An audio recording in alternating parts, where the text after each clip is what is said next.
Meus queridos e minhas queridas, sejam bem-vindos mais uma vez para nós, como família, como irmãos em Cristo, continuarmos aqui a leitura do capítulo 9 do profeta Isaías.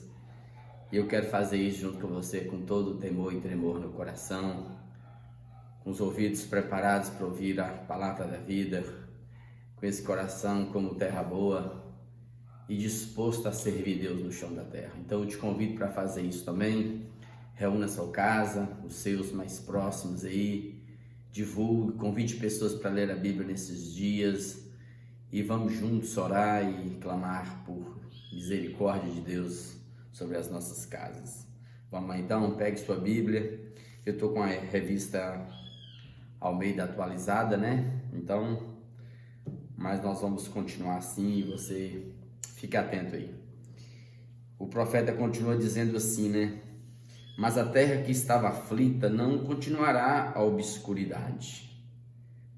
E ele diz mais ainda: Deus nos primeiros tempos tornou desprezível a terra de Zebulon, a terra de Naftali, mas nos últimos tornará glorioso o caminho do mar, além do Jordão, Galileia dos gentios.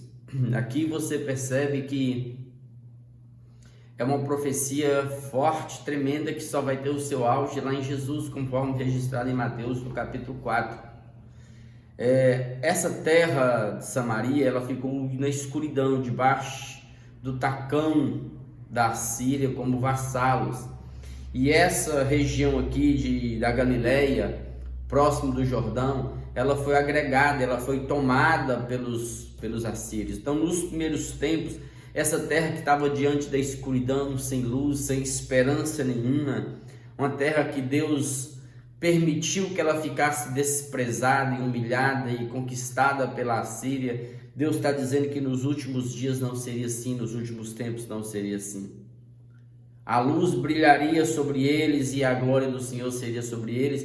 E aqui vai ter uma aplicação direta àquilo que aconteceria na sequência deles, porque aquela terra, somente o reino sul, Judá, teria um libertador para eles. Uns dizem Josias, mas especificamente o rei Ezequias, que foi um bom rei e reinou com paz sobre aquele povo e restaurou o Judá de muitas coisas.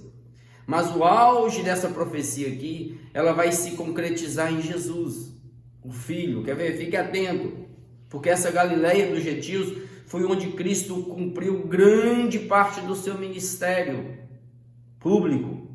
E foi dali da Galileia que o Evangelho se espalha pelo mundo, pelas nações. Foi dali da Galileia. Então é essa região que era desprezível e estava na escuridão. De repente a luz brilha sobre eles. Não só no imediato deles na sequência, com o rei Ezequias, que seria um bom rei para eles, mas no rei dos reis, que viria de uma vez por todas para trazer luz sobre aquele povo, pois ele mesmo disse que era a luz do mundo, né? Aí diz o texto, verso 2, o povo que andava em trevas, ele viu grande luz, e aos que viviam na região da sombra da morte, resplandeceu-se a luz. Então a luz brilhou na escuridão daquele povo, e era a terra em si? Não, era o coração, eles estavam cegos, perdidos, sem saber para onde ir, e Jesus veio para norteá-los, guiá-los, como sendo a luz do mundo, a luz que ilumina a nossa alma no caminho para o céu, de volta para Deus. Verso 13, tens multiplicado este povo, a alegria lhe aumentaste, e Deus multiplicou mesmo. Não é porque eles foram aumentando naqueles dias, não, é porque com a chegada de Jesus, os gentios são agregados, são acolhidos. O Deus que para os judeus era exclusividade deles, ficou sabendo que agora Deus é para todo mundo. Deus não tem etnia, Deus não tem tribo, Deus é o Deus de todos os povos. O Jesus que veio é sacerdote segundo a ordem de Melquisedeque, para além das famílias da terra. E diz mais ainda, metade do verso 3, alegram-se eles diante de ti, como se alegram na ceifa, como exultam quando repartem os despojos. Quando eles colhem e quando eles venciam as batalhas e dividiam os despojos, essa alegria era a alegria que eles iam sentir. Então, amados, grava isso, Jesus é a esperança e a alegria dos homens. Verso 4, porque tu, Deus, quebraste o jugo que pesava sobre eles, a vara que lhes feria os ombros e o cetro do seu opressor, como no dia dos midianitas. Porque toda bota com que anda o guerreiro no tumulto da batalha e toda veste revolvida em sangue serão queimadas, servirá de pasto ao fogo. E aqui é importante a gente perceber que os profetas usavam muito a palavra jugo, né? Opressão, ou seja, aquele jugo da Assíria sobre eles, escravizando, fazendo deles vassalos, seria quebrado, né? O cetro dominador do opressor, aquela vara, o cetro de poder do opressor sobre eles, seriam quebrados, como nos dias dos midianitas, em que Gideão, com 300 soldados, destrói um exército com milhares e milhares. Então você percebe que Jesus veio assim, para nos libertar e nos dar graça. E Jesus transformaria todos os instrumentos de guerra, seriam queimados, porque o príncipe da paz, Jesus, não veio para fazer guerra, para pegar em armas, para destruir. Porque o menino, verso 6, é uma coisa linda, porque o menino nos nasceu. Então, para além de ser Ezequias ou Josias, né, alguns dizem até Josias, para além de ser esse rei humano que liderou sobre ele, gerou um tempo de paz sobre Judá, porque o reino norte das nações já tinha sido diluído, aqui a aplicação, o filho é Jesus. Esse menino nós sabemos quem é, um filho se nos deu, né? O governo está sobre os seus ombros, e ele vai reinar para sempre, e o seu nome será maravilhoso. Olha que graça tremenda, conselheiro. É nele que eu vou me achegar, me aconselhar, descansar. É nele que eu vou encontrar orientação para guiar minha vida, para andar no chão dessa terra. Ele é o meu norte. Ele é o Deus forte, o Todo-Poderoso, que veio para libertar, para destronar os principados, potestades. Ele é o Pai de eternidade, está vendo? Está para além de um reino humano. Esse menino aqui é o tipo de Cristo anunciado mais na frente. Porque o reino dele, o reino dos homens, como Davi, como todos os outros, morreram e acabaram, perderam-se as esperanças. Jesus é eterno, porque mesmo Jesus morrendo fisicamente, ele ressuscita e continua reinando sobre nós durante todo o tempo, toda a vida. Com quanto Jesus seja histórico, o Cristo nele é eterno. Ele é o príncipe da paz. Então não se pode pensar no príncipe da paz liderando um exército com instrumentos de guerra, com armas de guerra, com pistolas. Não, amado, Jesus não veio para isso, e ele poderia fazer isso, mas ele não fez. Porque ele veio para trazer paz. Deixe-vos a paz, a minha paz vos dou, não vos dou como o mundo a dá. Aleluia, é paz comigo mesmo quando eu creio e me encontro em Deus, é paz minha com Deus, porque acabou-se a guerra entre mim e Deus, Cristo me perdoou e me reconciliou com Deus, porque se aumentaste o seu governo, para que se aumente o seu governo e venha paz sem fim sobre o trono de Davi e sobre o seu reino, para o estabelecer e o firmar mediante o juízo e a justiça, desde agora e para sempre, e o zelo do Senhor dos Exércitos para isso. É a mão de Deus, é o poder de Deus, é a graça de Deus que fará isso. O Senhor diz assim ainda contra Israel, o reino norte: o Senhor enviou uma palavra contra Jacó e ela caiu aonde? Lá em Israel, na parte de cima. Todo o povo saberá, Efraim e os moradores de Samaria, que em soberba e altivez de coração dizem: os tijolos ruíram por terra, mas tornaremos a edificar com pedras lavradas. Cortaram-se os sicômoros, mas por cedros os substituiremos. Ou seja, Efraim, com o irmão dele Manassés, as tribos mais poderosas, ali fizeram do reino norte, cuja capital era Samaria, um lugar de soberba, de arrogância, de altivez, achando que eles eram os todo-poderosos, que ninguém ia destruí-los, e abandonaram Deus, e abandonaram tudo, como está dizendo. O orgulho era tanto, não, nossas casinhas aqui, de tijolos serão queimadas, destruídas, mas nós vamos reconstruí-las com pedras lavadas. Mentira, nunca aconteceu. Verso 11 aí, portanto o Senhor suscita contra eles os adversários de Rezim e instiga os inimigos. Rezim era o rei da Síria, Arã, né, de onde vem os arameus, surgem ali em Síria, e o Reino Norte era cercado de inimigos de todos os lados. Os inimigos vieram, do Oriente vêm os sírios, do Ocidente os filisteus, olha aí, ó, tá ali coladinho neles, e devoraram a Israel a boca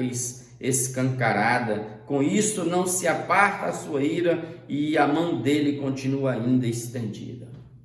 A soberba os abateu. E eles caíram por conta da arrogância e da jactância, e não se renderam diante de Deus. Verso 13: todavia, este povo não se voltou para quem o fere, nem busca o Senhor dos exércitos.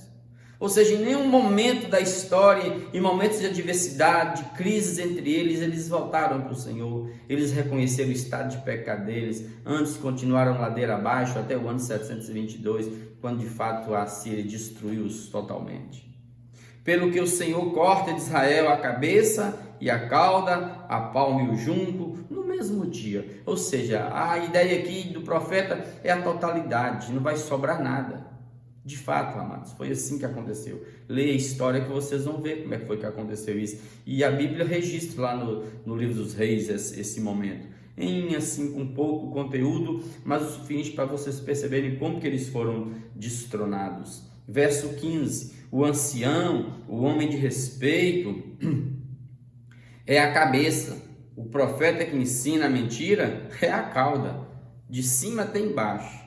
Toda a liderança, tanto os líderes como os líderes políticos, sejam os líderes religiosos, todos cairiam, porque a mentira e a injustiça reinavam sobre eles. Porque os guias deste povo são enganadores, e os que por eles são dirigidos são devorados. Eles reinavam sobre o povo, enganando o povo e destruindo e devorando o povo.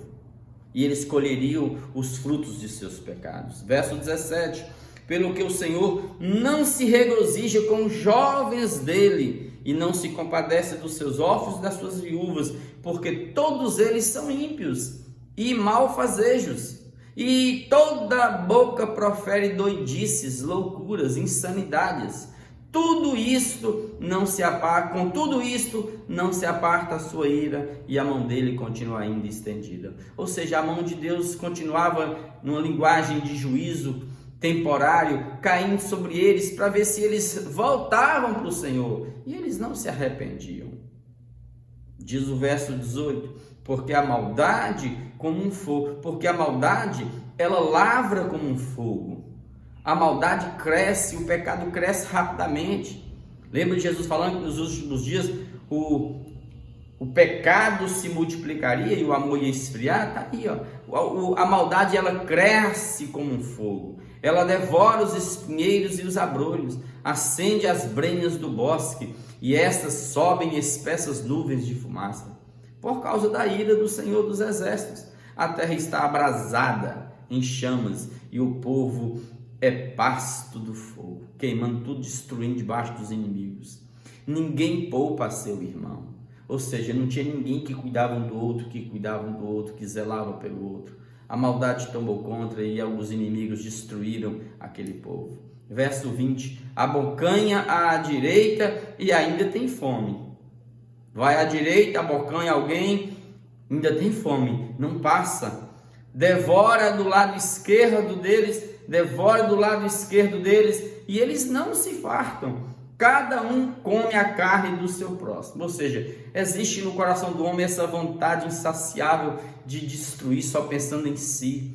Eles perderam a sensibilidade com a dor do outro que está aqui do lado, e eles começam a destruir-se uns aos outros em busca de poder e controle, e aí a terra indo ladeira abaixo. É como nos dias de hoje, amado. Você olha para a terra de hoje, você olha para as nações de hoje, é sempre o mais forte destruindo os mais fracos, e não tem ninguém que pense naquele que está desprotegido, que está às margens da sociedade, nas periferias da sociedade. Muito pelo contrário, jogam sobre eles toda a culpa, e jogam sobre eles todos os fardos, todos os impostos, todas as leis opressoras, e vão matando o povo.